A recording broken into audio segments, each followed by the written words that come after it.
Bonjour à tous. Merci de vous être inscrits et connectés à ce webinaire. Donc, vous devez faire face à des arrêts prolongés. Nous pouvons vous aider. Donc, le replay et le PowerPoint vous seront adressés rapidement après cette réunion.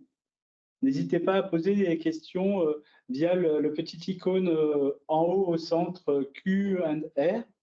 On répondra à toutes vos questions après la présentation. Donc, nous serons trois à intervenir. Le docteur Manière de la MSA, le docteur Board du service de prévention et de santé de Roanne et moi-même, le docteur Bouzy, qui est sur Saint-Étienne. Donc, un petit sommaire. Donc, nous allons surtout vous parler de maintien en emploi et dans l'emploi avec une définition. Le but de ce webinaire est vraiment qu'on puisse agir ensemble et faciliter les choses pour vos patients par rapport au retour à l'emploi.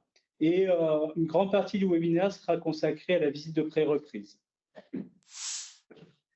Donc, quelques chiffres en introduction.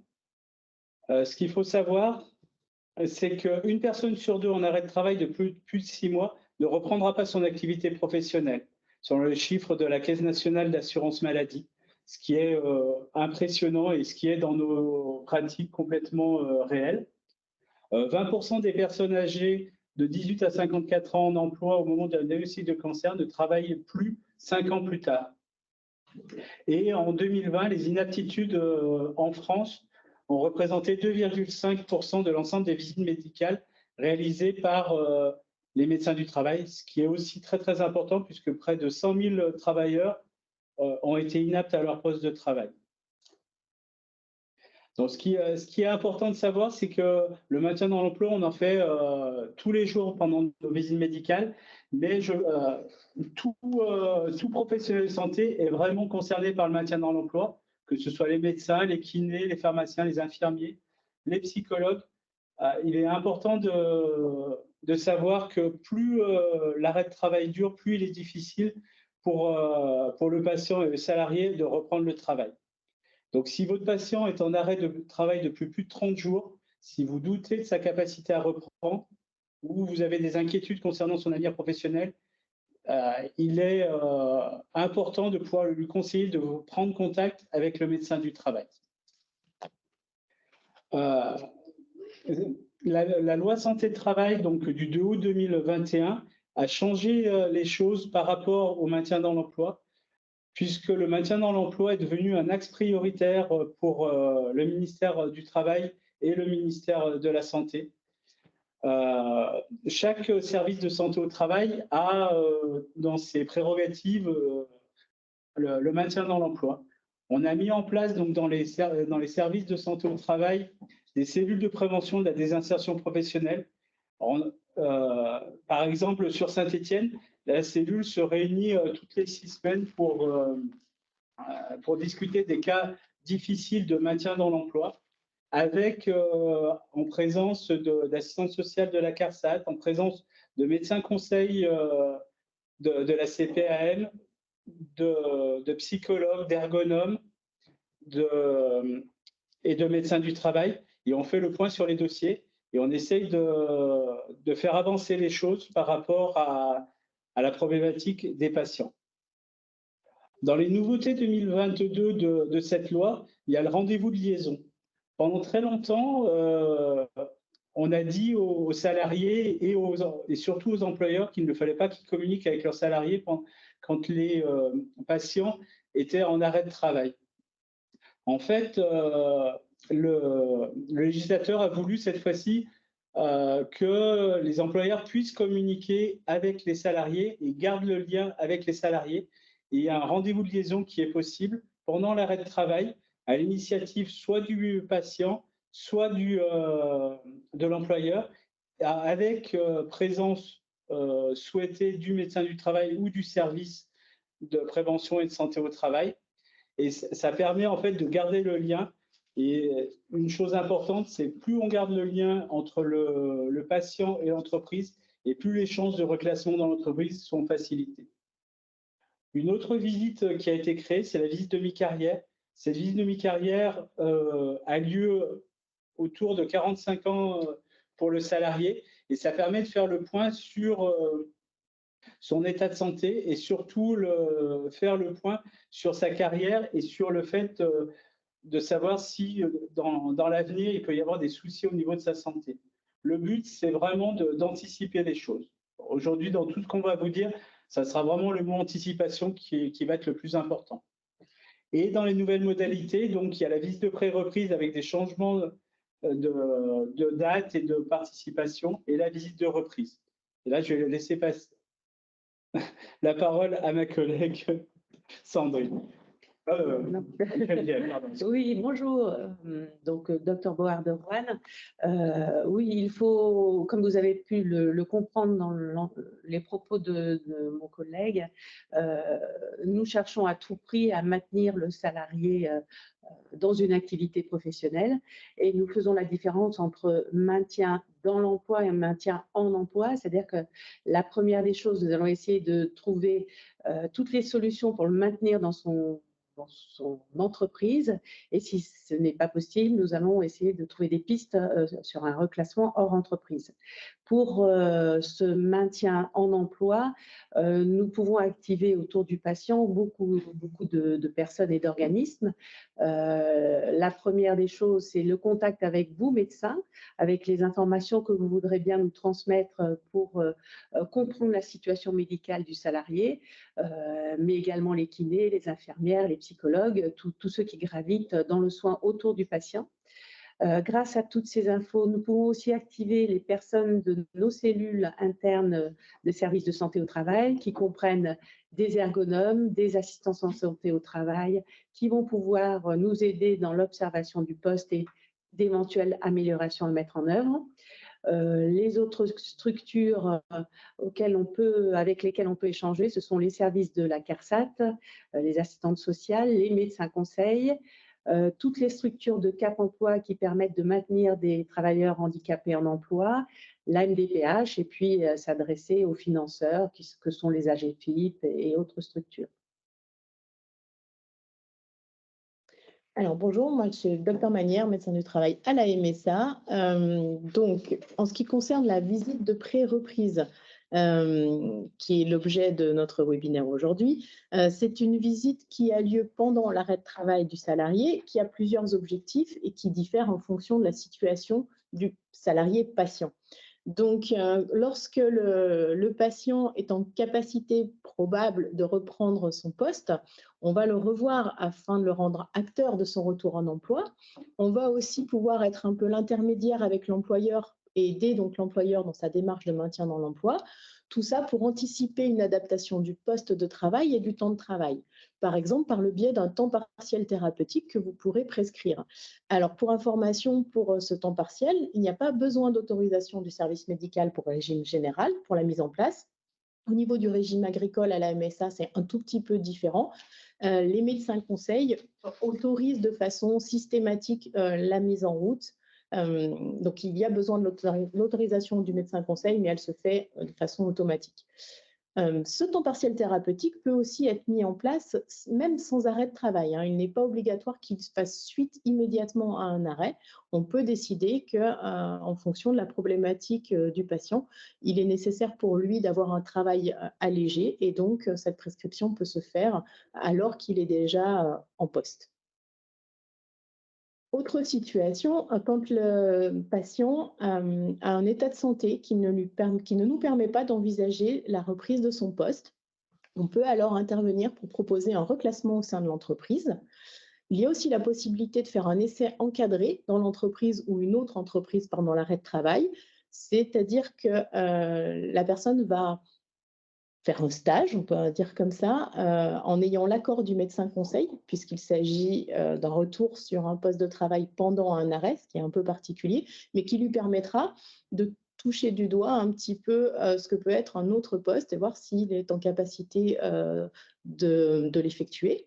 On peut aussi orienter le salarié vers un parcours de reconversion professionnelle quand vraiment il n'y a pas de possibilité de reclassement au sein de l'entreprise ou il faut totalement partir dans une autre direction. Et aussi important pour nous, ça nous permettra d'anticiper l'inaptitude. À noter, comme il vous a été dit précédemment par le Dr Board, que des aides financières existent face aux besoins d'adaptation du poste, de reclassement, et notamment par le biais de la MDPH, d'où l'importance du dossier de RQTH, qui nous permet d'activer des financements pour les aménagements, le reclassement, la reconversion, notamment le financement de formation. Alors, qui peut demander la visite de reprise? Eh bien, de pré-reprise, pardon. Eh bien, le salarié lui-même, le médecin traitant, le médecin conseil de l'assurance maladie, régime général, régime agricole, et le médecin du travail. Quand demande-t-on cette visite de pré-reprise? Eh bien, lorsque l'arrêt dure au moins 30 jours, en tout cas le plus tôt possible lorsque l'état de santé du salarié laisse présager de difficultés de retour à l'emploi, ce qui nous permettra d'avoir du temps pour intervenir, pour être en lien avec l'employeur, voire avec les médecins sur les possibilités de reprise. Et si besoin, plusieurs visites peuvent être demandées. Moi, il m'arrive assez fréquemment de recevoir des personnes assez tôt en visite de pré-reprise et de les suivre plusieurs mois plus tard pour voir leur évolution médicale. Et mon avis peut évoluer au fil du temps grâce à ces visites de pré-reprise. Qui réalise cette visite? Eh bien, le médecin du travail. Ce qui est bon de rappeler, c'est que la visite de pré-reprise ne détermine pas la date de reprise. Aucun avis d'aptitude ou d'inaptitude ne sera délivré à l'issue de cette visite, puisque le salarié patient est toujours en arrêt de travail. Les données médicales ne peuvent pas être transmises à l'employeur, nous sommes tenus au secret médical, et seulement les préconisations du médecin du travail concernant l'aménagement du poste et du temps de travail peuvent être transmises, uniquement avec l'accord du salarié. Donc, nous vous proposons, en tant que professionnel de santé, d'informer votre patient qu'il peut nous rencontrer à tout moment pendant son arrêt. Nous vous conseillons de solliciter des visites de pré-reprise vous-même et de remettre par l'intermédiaire du patient tous les éléments que vous jugerez utiles de nous transmettre pour faciliter son retour à l'emploi. Nous voulions vous rappeler que la visite de reprise reste toujours obligatoire à l'initiative de l'employeur. Les conditions de sollicitation de cette visite ayant changé, on vous rappelle qu'elle doit avoir lieu après un accident de travail de plus de 30 jours et pour un accident non professionnel ou une maladie, c'est au-dessus de 60 jours d'arrêt. Comment nous contacter? Voici les coordonnées de nos 3 services. De toute façon, nous vous transmettrons cette présentation et des flyers pour que vous ayez, et un replay pour que vous ayez toutes les informations. Nous allons vous transmettre également ces flyers d'informations pour les salariés sur ce qu'est la visite de pré-reprise et suivant les secteurs, qui contacter. Avez-vous des questions sur cette présentation? Merci de votre attention. Alors, j'ai une question qui a été posée. Bonjour, de manière récurrente, des patients qui ont fait une demande de visite de pré-reprise ont reçu cette réponse. Pas de rendez-vous possible, seule la visite après reprise est possible. Quels sont vos délais? Qui veut répondre? Je vais bien répondre. C'est étonnant d'avoir cette réponse. Alors, en tout cas, je parle pour Saint-Étienne, on verra pour Roanne et pour la MSA. Le délai est de moins d'1 mois sur les visites de pré-reprise. Ce qu'il faut savoir, c'est que la priorité maintenant dans les services de prévention et de santé au travail est ce que je disais tout à l'heure, le maintien dans l'emploi. Donc, en tout cas, nous, sur Saint-Étienne, les visites de pré-reprise sont prioritaires pour les médecins du travail. Alors, c'est vrai que si vous avez des difficultés, n'hésitez pas à contacter via le formulaire de contact sur le site Internet. On arrivera toujours à trouver des solutions, mais normalement, on ne doit pas avoir des réponses comme ça. La visite de pré-reprise, maintenant, est plutôt assez rapide, puisque l'idée, c'est vraiment de faire le point et de vous aider sur le cheminement du patient, en fait.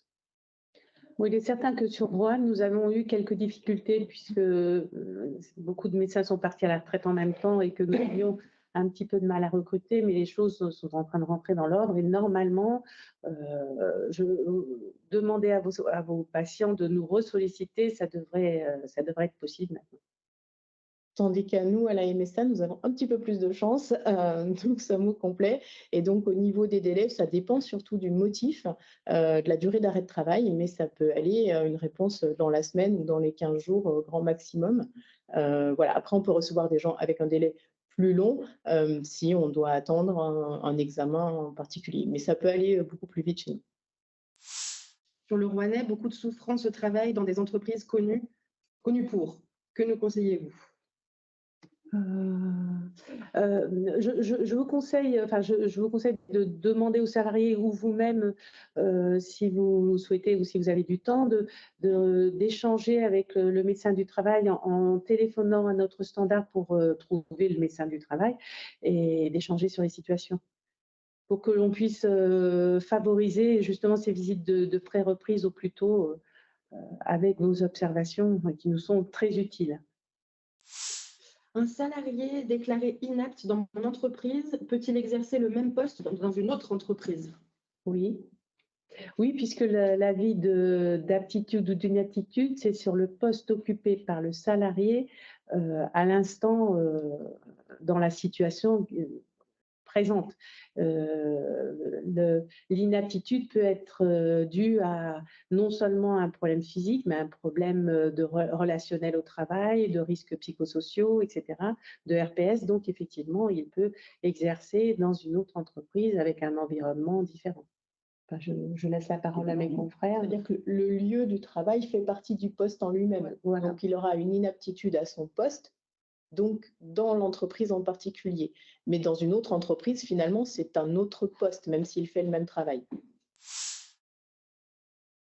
Sur la souffrance au travail, on peut rassurer les personnes sur l'inaptitude, du coup. C'est-à-dire qu'effectivement, avant de prononcer une inaptitude, on va prendre tous les éléments, on va peut-être demander prendre un avis auprès d'un psychologue du travail, on va voir les conditions de travail. Mais oui, ça peut être une raison d'inaptitude, oui. Une autre question, peut-être hors sujet. Les opérations en chirurgie pulmonaire sont de moins en moins invasives, mais des inaptitudes sont encore de mise. En fait, tout dépend le poste de travail et le travail fait par le patient et le salarié. En fait, en fonction, pour prononcer une inaptitude, c'est vrai qu'on ne la prononce pas comme ça. Donc, le but, c'est vraiment d'avoir le plus d'éléments médicaux possible. C'est pour ça que tout à l'heure, on vous disait que c'est bien quand le salarié arrive avec un dossier médical avec beaucoup de choses dedans, avec des radios, avec des comptes rendus opératoires. Et c'est vrai qu'en tout cas, le but du médecin du travail, c'est surtout pas de faire des inaptitudes facilement. Donc, on essaie de faire le moins d'inaptitudes possible et d'essayer le plus possible de garder les salariés en emploi ou dans l'emploi. Donc, ça sera vraiment en relation avec le chirurgien et le médecin traitant et avec l'état de santé du salarié qu'on pourra faire le point et voir s'il y a une aptitude ou pas. Il rajoute que nous utilisons des techniques type robotique avec préservation des fonctions. Oui, non, mais tout à fait. On se rend compte qu'il y a de moins en moins d'inaptitudes suite à des chirurgies, puisqu'en fait, on a de moins en moins de chirurgies invasives pour certaines pathologies. Je suis complètement d'accord avec vous. Et là, j'allais dire, c'est tout à fait la place d'un temps partiel thérapeutique pour initier la reprise et voir comment ça se passe pour ensuite pouvoir envisager une reprise à temps plein et si elle est possible. Il rajoute, les administrations hospitalières se demandent donc la justification d'utiliser ceci. Avec plaisir pour transférer les documents nécessaires pour vos prises de décision. Merci pour votre réponse. Ensuite, donc une inaptitude donne droit à une prime de licenciement, donc 32 000 € dans mon cas, et après le salarié reprend le même poste dans une autre entreprise. Trouvez-vous cela logique? Tout dépend de la cause de l'inaptitude. Si l'inaptitude est en lien avec une grosse problématique RPS, donc risque psychosocial dans l'entreprise, oui, ça peut tout à fait s'entendre. Et pour une inaptitude physique, information indiquée par le médecin du travail. Alors, c'est compliqué de parler de cas particuliers, on ne connaît pas le dossier. De toute façon, le médecin du travail a dû échanger avec l'employeur dans tous les cas. Il y a dû y avoir une étude de poste qui a dû être faite et une étude des conditions de travail. Donc, c'est vrai que c'est compliqué de parler de cas particuliers. Le médecin du travail devait avoir probablement toutes les notions adéquates pour prononcer l'inaptitude. On raisonne en restriction de capacité physique et on nomme généralement ça sur la fiche d'aptitude ou d'inaptitude et on nomme aussi les capacités restantes pour le salarié pour que l'employeur puisse trouver un emploi adéquat. Donc normalement, si le salarié veut bien vous montrer les avis que nous émettons, vous verrez qu'il y a souvent des restrictions d'aptitude notées sur l'avis. Pour les TMS, comment prévenir et accompagner en tant que médecin traitant? Alors moi, je dirais déjà, il faut creuser, fouiller un petit peu et pas oublier que, je reviens sur le RPS, le risque psychosocial et donc potentiellement les difficultés, la souffrance au travail sont en lien avec les TMS. Donc déjà, au niveau du médecin traitant, de creuser un petit peu pour voir s'il n'y a pas des difficultés psychologiques, une souffrance au travail, un problème de surcharge, d'épuisement. Déjà, c'est la première prévention, ça va être le dépistage. Voilà. Et ensuite, quand il y a des TMS, c'est important de redire au salarié, même s'il n'est pas en arrêt de travail, de prendre rendez-vous avec le médecin du travail pour faire le point. Le but, c'est vraiment d'anticiper les choses. Souvent, on se rend compte que le salarié, il souffre depuis 1 an, 2 ans, 3 ans d'épicondylites, de douleurs au niveau des épaules et qu'il est toujours à son poste, qu'il n'a rien dit à personne. Donc, c'est vrai que le but, c'est vraiment de proposer à vos patients de nous rencontrer, même s'ils ne sont pas en arrêt de travail. Ils peuvent demander une visite à la demande du salarié à n'importe quel moment. Alors, ce qui a un peu changé, c'est que normalement, il devrait informer son employeur qu'il demande une visite. Mais je pense que c'est important que même pendant sa vie professionnelle, quand il y a des souffrances, quand il y a des troubles musculo-squelettiques, il rencontre le médecin du travail. Ce qu'il faut savoir, c'est que quand un salarié n'est pas en surveillance renforcée, donc quand il n'est pas exposé à certains risques, donc cancérogènes, reprotoxiques, quand il ne conduit pas de chariot automoteur par exemple, les visites médicales périodiques sont à 5 ans. Donc pendant 5 ans, il peut se passer beaucoup de choses. Donc le but, c'est dès qu'il y a des choses, dès qu'il y a une épicondylite, dès que son travail devient compliqué, il ne faut pas qu'il hésite à demander une visite, même s'il n'est pas en arrêt de travail. Le dépistage fait partie de la prévention secondaire, mais en termes de prévention primaire, que pouvons-nous faire en tant que généralistes? On peut effectivement échanger plus avec vous au niveau de la santé publique peut-être, enfin si je peux appeler ça de la santé publique. C'est-à-dire que nous, on a beaucoup de documents type flyer, etc., qu'on pourrait mettre à votre disposition si vous voulez pour, dès que vous voyez un salarié qui va peut-être présenter, suivant votre ressenti qui est plus à même de présenter des problèmes, par exemple, de travail sur écran, des choses comme ça, vous pourrez distribuer ce type de flyer. Par rapport au flyer, alors je ne sais pas toi sur One, mais en tout cas, donc sur le site slst.fr, on peut retrouver, qui est ouvert à tout le monde, vous pouvez tout à fait retrouver les différents flyers sur notre site, la documentation. Donc, vous allez pouvoir retrouver le travail sur écran, le travail au bruit, les cancérogènes. Il y a une vingtaine de flyers qui sont à disposition et qui sont téléchargeables sur le site slst.fr. Et vous retrouverez aussi, là on va vous les faire passer suite à cette réunion, mais d'autres documents sur le maintien dans l'emploi, sur la visite de pré-reprise expliquée aux employeurs, la visite de pré-reprise expliquée aux salariés et aux médecins traitants. Donc n'hésitez pas à aller sur le site SLST, alors je fais un peu de pub, mais sur le site slst.fr. Normalement, enfin il faut que je vérifie, mais normalement je crois que chez nous aussi c'est pareil, sur le site de Santé Loire. Et sur le site de la MSA. Ah bon, ça va alors. Bon, ben, s'il n'y a pas de questions, on va clôturer le webinaire. Merci à tous de votre présence. Et de toute façon, le webinaire vous sera envoyé, mais il sera aussi disponible sur YouTube dans pas très longtemps. Merci. Si certains de vos collègues veulent se connecter, n'hésitez pas. Merci. Merci. Au revoir. Au revoir.